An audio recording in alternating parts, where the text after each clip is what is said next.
Guys, I am pumped because today we're talking about the Vortex Impact, which is a rifle-mounted, complete ballistic solution with a laser rangefinder, and it is powered by Ballistics. But will it make you a better shooter? Well, we'll talk about that in just a moment here, but I am going to cover all the highlights, the big picture features of the Vortex Impact and my experience of shooting it over 2 days. And I'm really excited to talk about this today because ever since I saw the next generation squad weapon fire control unit that Vortex had designed for the Army competition, the Army did adopt it, and it's now the XM157. I've always thought it was the coolest thing. I listened to the Vortex Nation podcast where they described it, and I'm like, gosh, there's got to be a civilian version of that somewhere down the line in the future. And then a few months ago when Vortex Optics bought Ballistics, I thought, okay, now we're going to start seeing some of that technology trickling down into some consumer products. And now here we are with the Vortex Impact, and it has a lot of the features that we would want from like an XM157 without a lot of the super high-tech battlefield things that wouldn't necessarily apply to a hunting or a competition standpoint, which is kind of a bummer because we want all those features and we want all the whiz-bang stuff. But one, politics are what they are. And then two, a lot of people don't necessarily want to pay for that. So the Vortex Impact that we're playing with today is what we get right now, and hopefully there's even more great options in the future. All right, guys, I want to give you a quick disclosure as I like to do. So these impacts and all these guns and everything, and actually the ammo, do not belong to me. They belong to a friend of mine who is the sales rep for Vortex Optics, and he got permission from Vortex to show these to me early so I can make this video so you guys can see it right away. So thanks for being here. Very first feature is a laser rangefinder, and that's kind of what I expected when I looked at this thing. I'm like, cool, it's going to give you your ballistic solution, and I thought maybe it would get it from like the app or something like that. We'll talk about the ballistic solution in a minute. We do have a laser rangefinder. Vortex has made laser rangefinders for a long time, and I've got one myself, and I really like it. A lot of people have laser rangefinders out there. Well, now you have one mounted on the gun, and you have a remote trigger that works via Bluetooth that you can actually trigger the laser rangefinder without taking your head off of the rifle. And you can use your scope, your zero on your scope reticle, to aim at the target or the animal that you're hunting and figure out exactly what the distance is for that animal. Now, the reason you can do so is in the setup process, you actually co-align the laser in the unit with your scope. And Vortex gives you a nice paper target with some reflective indicators that help you achieve that. Basically how you do that is you figure out the center line of your scope and the center line of your impact. You take that distance and you put it on the target, and that's where you place your little pasty. You put the target at 100 yards and you hold your reticle on the center of that target, and then you align the impact's visible laser with the dot that you've placed on that target. The impact has a visible laser that's only available in the zero mode, and the reason is you can't use lasers for hunting, right? And so they see this as not only a competitive shooting, but a hunting tool as well. So no visible laser there. It actually has a key to lock it out. Then you select it in the menu. You just same as you would zero your scope, elevation and windage, and get that co-aligned, and now you're co-aligned out to basically infinity, X amount above the zero aiming point of your scope. Now, one thing to keep in mind that I've heard from a lot of people is that, you have to be zeroed on your turrets to be able to find a distance. Yeah, I don't see that as like a huge deal, because what's the alternative? The alternative is getting on a different device and then figuring out your ballistic solution and then getting back on the gun. You'd like completely come off the gun. So what's more difficult, like getting on your rangefinder, getting into your phone, figuring out your ballistic solution, okay, there it is, and then getting back on your scope, dialing and making that shot, or quickly dialing back to zero, pressing a button to acquire the distance, and then dialing for the new solution. So dial 28. Impact. Seems pretty obvious to me. But to validate that point a little bit, you do need to make sure that you have dialed back to zero when you're finding the distance of a target. You might already be saying, okay, that's cool, but I already have a laser rangefinder. Well, good news, there's more more involved in the impact than just laser rangefinder. It has a ballistic solver as well. So it's powered by Ballistics, which is, again, a company that Vortex Optics acquired just a few months ago as I'm recording this. So basically you enter all the same information that we normally enter in a ballistics app, such as barrel length, rate of twist, your cartridge information, your bullet profile, stuff like that, your velocity, and you can either do that in the app or you can do that in the unit. Now, we didn't have the app available to us because this was pre-launch, so we did it all in the unit, and it's super easy to do in the unit as well. You can even name your rifle, you can name the different loads, and it actually gives you 10 profiles to deal with, and you can use those for different rifles, or you can use those for different loads. For example, my 6.5 Creedmoor, I think I've got like 3 or 4 different loads on the shelf right now just because of when I purchased them during an ammo shortage, didn't always have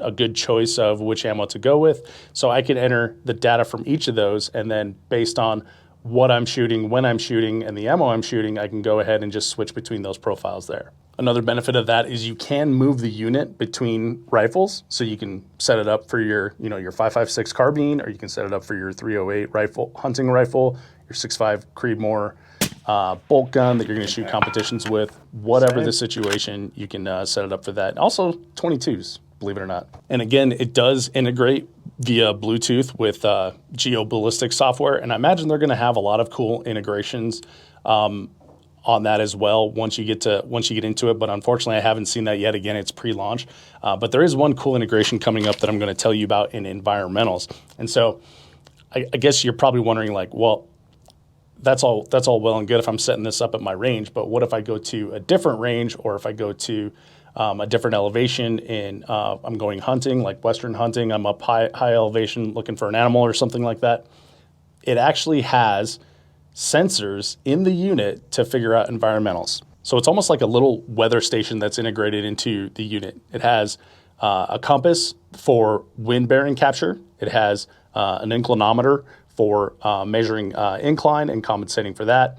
Has temperature, humidity, barometric pressure, all that located inside the unit. And over the 2 days that I was shooting were very different conditions, and you could actually watch it changing as like the sun came out and it got warmer and the weather changed. And back to that integration with the Ballistics app. So once you do integrate it to the Ballistics app, I believe Vortex calls it like the Bluetooth hub or something like that. Once you integrate it with your app and all the profiles that you have there, you can then integrate it with other tools such as a dedicated weather station or a wind meter like a Kestrel, and then the app feeds that back into the impact. To me, the most exciting feature and the thing that I found most useful when I was shooting based on my skill level, which, to give you a little bit of background on me, I'm a 3-gunner. Back in 2015, I started a podcast on 3-gun, and I've had all kinds of opportunities to shoot different matches all over the country, USPSA pistol matches, PCC, 3-gun, multi-gun, 2-gun, run and gun, and then I've even shot some sniper matches, some adventure matches, long-range matches as well. But my expertise when it comes to rifles is in the AR world, carbines, and I'm comfortable with in that 700 and in area. Shooting super long range is something that I have done before, but it's not my area of expertise. So this is a really good opportunity to one, shoot a video for you, and then also to improve my skill set as well. So again, the most exciting thing for me was the compass because of how the wind changes based on the direction that you're shooting. Now, if there's not much wind, it doesn't necessarily matter that much. You're basically just talking about like your ballistic solution for elevation. But the first day that we were shooting, there was a 15-mile-an-hour wind, and so I really got to see the value of the compass. And if you're familiar with that, hold on for just a moment here. I'm going to explain this really quick and kind of rudimentary. So say, for example, that we're shooting straight forward here, and that the wind is coming from my 9 o'clock.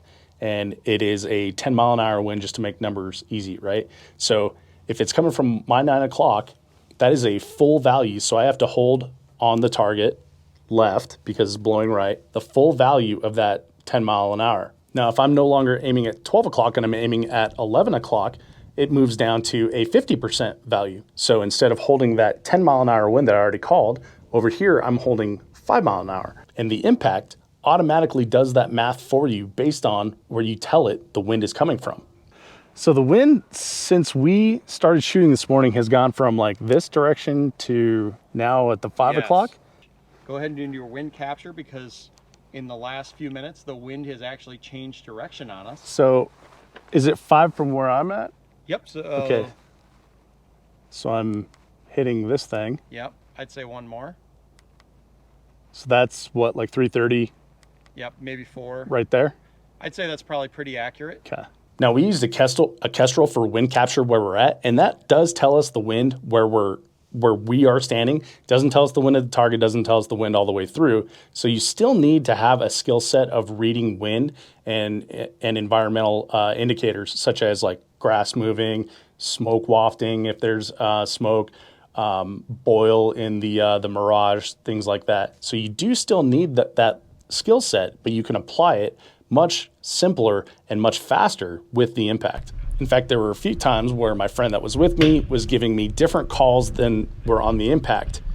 He said, no, it's holding too much, hold a little less, whatever, and I would miss the target. And then I held where the impact said, and it was spot on.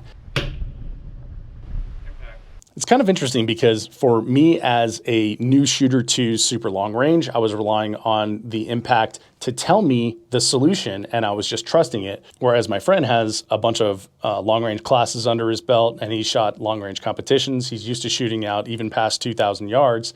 He was relying on his experience in the environmentals to give him that call. So we were coming out from like completely different mindsets, and we both found that the impact was providing the solution that was needed for that moment. So like I said, I got to shoot this over 2 different days, and my impressions on both of those days were completely different. So the first day when we showed up to the range, it was blowing quite a bit. We're in Wyoming, in the plains of Wyoming, and it was pretty darn windy. And I was worried that because we were there to film and to experience a rifle shooting experience, that the wind would really have a negative effect on the experience. And it actually made it much better because we did get to see what the impact does in sustained 15-mile-an-hour winds with gusts even higher than that. And it actually proved the equipment. And on the second day, we were calling very little wind, some cases no wind at all, a maximum of like 5 miles an hour. So it was a completely different situation on the second day.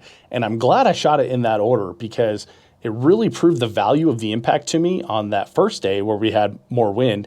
And then I got to confirm that on the second day and do some pickup shots. Now, what we were trying to do is find a target on like an extreme right position and shoot that target and then find a similar distance target on the extreme left or something that was just like within that range, right? And you could see the massive change in correction based on where you're pointing the rifle in the impact. And it was super valuable because you didn't have to do that math yourself in your head.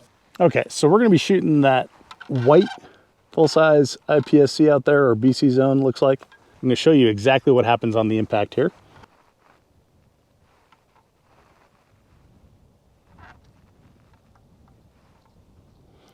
All right, so that's 2 good indications for me. So 5.83, I'm gonna be holding 0.3 wind, and then it's a 321 elevation. And so I'm gonna dial 321 here, and we're gonna shoot it. Impact. Now I'm going to switch to this target over here. And so I'm going to show you the internal compass. So wind's coming from the 3 o'clock.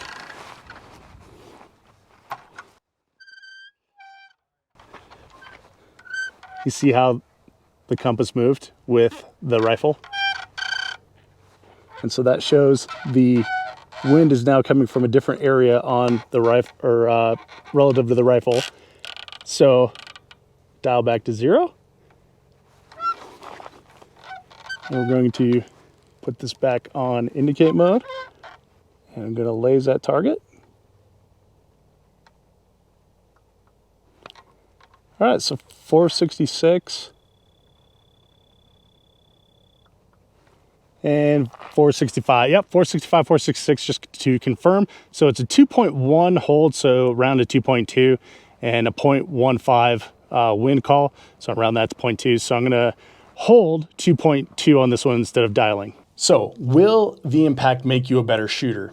Yes and no. I think it will flatten the curve for shooters to accelerate their skill and get farther out there. But you still need all the fundamentals that we always talk about, you know, the prep and the press of the trigger, and, you know, not moving, not introducing movement into the gun, and you do need that, still need that skill of like knowing what the wind is doing. That said, it definitely reduces the amount of work that you need to do while you're on the gun.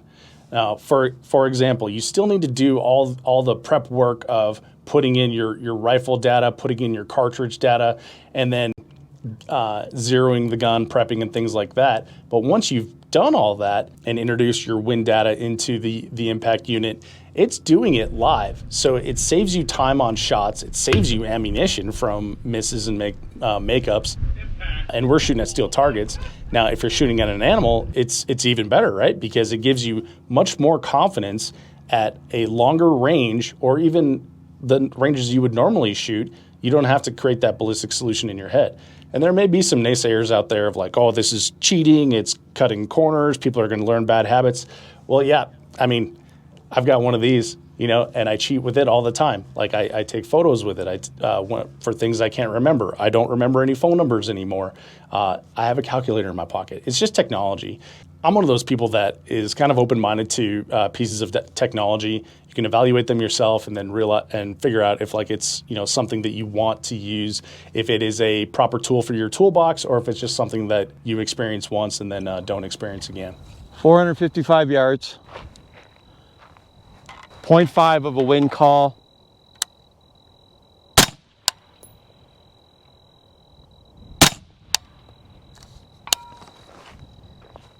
Impact. In an industry where like the changes we see are super incremental, we still have like steel tubes that we're squirting a projectile out after an explosion after hundreds of years of doing that. It's nice to see that there is some technology being applied from other perspectives, and man, with the integration of geoballistics into other Vortex products, I just really can't wait to see what else comes down the line.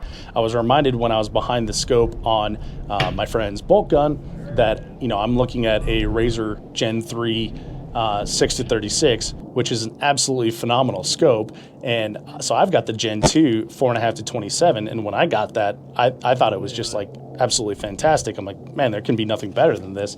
And when I sat behind that 6-36, I was like, oh my goodness.